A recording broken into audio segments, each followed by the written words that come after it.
Welcome back to Hello Nigeria. Our lovely date continues, and we have an author in the studio that is no other than Olajide Ajibowo. Now, he wrote a book called Everybody is Pregnant. So I am actually very excited and intrigued to find out exactly what that means. Welcome to Hello Nigeria. How are you doing today? I'm very well, thank you. Great. So I think we should kick off with the name Everybody is Pregnant. Give me an understanding of the book. Okay, so the title is Everybody's Born Pregnant. Yeah. And I got it from, and it was as a result of an inspiration from God. And I believe that everybody has a potential inside of him. And so the pregnancy is just a metaphor to show that everyone has something inside of them, but they have to push, because you cannot have a baby without pushing. So everybody has to push what is inside of them as a potential so that they can change their world. So that's the idea behind Everybody's Born Pregnant. So what we're looking at then essentially is the finding of one's purpose. Yes. So that leads me to today's topic. How would you describe purpose? What is purpose to you? Purpose, okay, let me start by saying there are two different types of purpose. We have the spiritual or eternal purpose and the specific or personal purpose. The spiritual purpose, not so many religious, non-religious people will say that, but the spiritual purpose is to love God and keep his commandments. But the one I'm most particular about is the specific purpose or personal purpose. And personal purpose is an assignment that God has given everyone to achieve. It's essentially to solve a problem in life. That's very interesting. So my co-host isn't here today, right? But her and I started this challenge with everyone, which is the August Affirmation Challenge. So we told everyone that every day this month, say something to yourself that's going to bring you closer to your purpose. So, for example, today I said, I am love, right? How do you see affirmations in terms of purpose? How important is it for one to actually tell themselves what they are? Funny enough, one of the chapters of the book talks about the power of the mind. Because you have to, mastery of things comes as a result of repetition. So when you repeat good things, things that will literally change your life, it gets stuck in your mind, and it will affect how you think, it will affect how you behave, and eventually it's going to change your life. Every day I wake up and I say good things about myself, and over time it has worked for me. So it's very important that we, think about things, and even mortal words that will change our lives. It's the very little things that really make sense in life.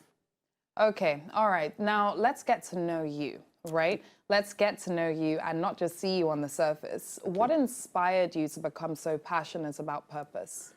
Okay, let me start this way. Mas Moro is late now. I call him my mentor from the dead.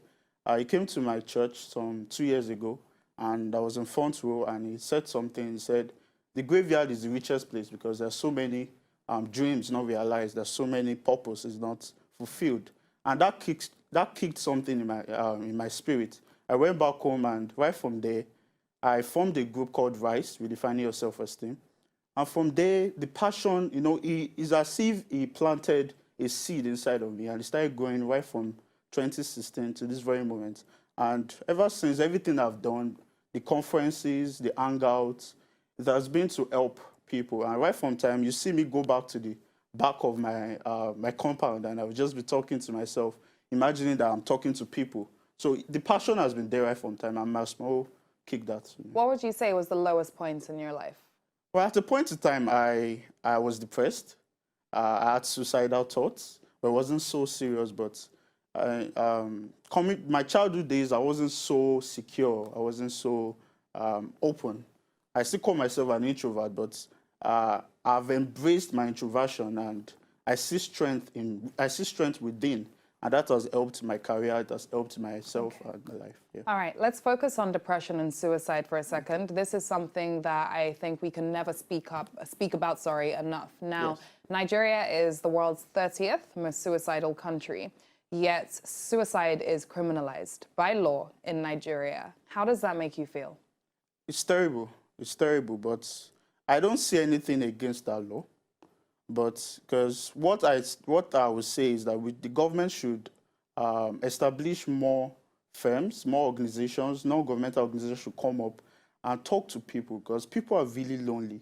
I'm surrounded by a lot of people that are suicidal. Wait, it's terrible, but you don't see anything wrong with it? The law. Yeah. Yeah, I don't see anything wrong with Why? criminalizing suicide, because it's wrong to take your life, even though that's infringing on one's right to take decisions. But I think at the point that you want to kill yourself, you're not sane.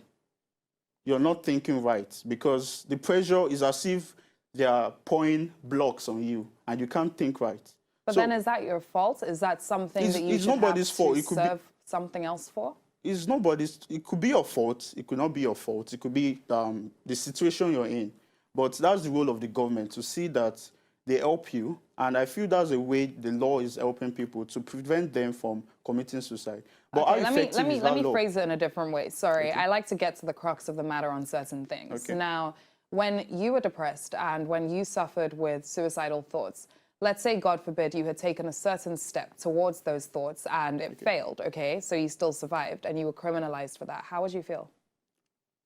It's terrible, like I said before, but it's necessary for to deter people from doing it again. Okay. Do you understand? So let's then look at the other side of it then, Okay. which is happiness. Okay. What does it take for someone to be happy? Do you see happiness as a choice in life, and how can people strive towards a happier life? Happiness is a choice, and Nigeria today is not really making you happy, but you must choose to be happy. And that's one of the reasons why I wrote this book too, for people to find joy within. It's not just outside, you know, because I cited an example. No matter how hot the environment is, you always see a freezer always cold because it's connected to electricity. So when we are connected to a source beyond our environment, what is around our environment will not really affect us. So that is to say that you must be connected to something that constantly gives you joy. It doesn't necessarily have to be money. It could just be the very little things, looking at the sun, looking at nature, going out. What makes you happy? Helping people, basically. Helping people, impacting lives. And this is not for fame, this is not for money, because if you want to help people, you have to spend money, you have to do all of these things, do all of those things. So helping people makes me happy. It's my passion, and I've always done it. Okay. Now, there's some people out there who struggle to find their purpose in life. And Yes. personally, I've always said that that's okay. Some of us find out sooner, some of us find out later. Yeah. How did you find out your purpose in life? What steps did you have to take to derive your purpose from within and get yourself to understand that this is your purpose in life? So I don't believe that we find purpose, because when you use the word find, it means that thing is missing. I feel we discover purpose. It's a journey, and it doesn't just happen like that. It takes time. What's the difference between find and discover, though? They are different, actually. They are quite different. Tell me. To find something, like I said earlier on, is you're saying that thing is missing. So you have to locate that thing. You have to, try and find that thing that is missing. But when you discover something, it has this connotation of journey. Okay, So you have to go through a journey to discover it. So discovering my purpose, I was lucky. I was lucky to be surrounded by people like Miles Morrow, like T.D. Jakes, Adebola Williams, and so many of them. So listening to those guys and my closeness with God, it really helped me to discover my purpose. And at a very early age, I discovered that my purpose was to give people hope and inspire them through various platforms, which I've always done. Okay, speaking of your relationship with God, what are your views on religion in Nigeria today? I think religion is killing us.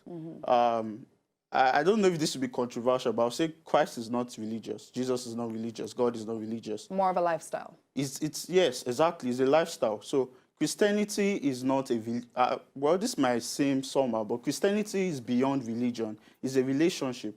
So a lot of Nigerians take things too far, because they don't understand beyond the surface meaning. They read a scripture in the Bible, they read a scripture in the Quran or whatever, and they just take it on the surface level. I'm privileged to be a lawyer today, and I understand the import of reading things beyond the surface level. And I think there's a need for Nigerians to have a closeness with whoever they are worshiping, and so that they should not think things too far. The herdsmen and all of these things happening as a result of religiosity and extreme works. Okay, so I'm going to come back to the discovery of one's purpose. What are the key steps? If you could give our viewers and our listeners 3 key steps in terms of actually coming to terms with your purpose, what would those steps be? There are 3. Look up, look within, and look around you. What does look up mean? Look up means that you should look up to God.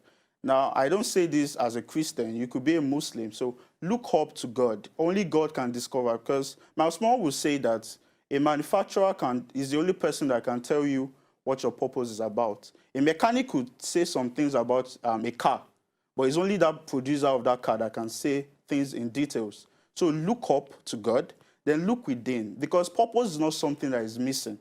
It's something that is within. And God, when you look up, God will show you things that is within you so that you can connect it to things outside. And that's where look around you comes in.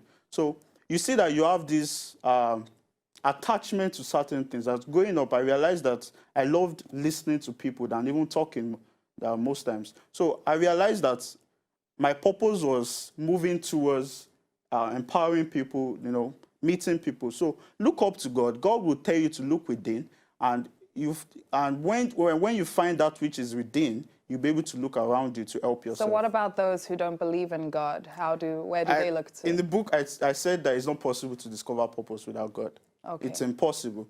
And this is the reason like I said, a mechanic can tell you things about a car. But I have a slight problem with that, because there are some very successful people in the world today on a global scale that don't actually believe in God. Yeah. And they have that right not to believe, but they actually managed to discover their purpose. So how is it impossible to discover your purpose without God? So, like I said, I still stand on, it's impossible to discover purpose, because you cannot discover something outside of the person that made you in the first place. So that's quite logical. It's not even spiritual. And like I said, a mechanic can tell you things about a car. Little things. And the car can move if the car should have a fault. But a producer will tell you things that a mechanic does not necessarily know. So you see so many people doing great things. They are successful, they are big, they are all of that. But purpose does not equal success. Okay. Yes, you discover your purpose and you'll be successful. But you can be doing other things and be successful. Okay, that's very interesting. Yeah. Olajide Ajibowo, it's been an absolute pleasure having you on the show today. Congratulations on your book as well. How can people grab a copy, and also how can people find out about you on social media? On Instagram, Jide Ajibowo, Ajibowo. On Facebook, Ajide Ajibowo. My website, www.jideajibowo.com. Okay, amazing. Yeah. Absolute pleasure. To enjoy more of these our Ogbonge videos when you just watch, press this button to subscribe on top of our YouTube page. You go love her.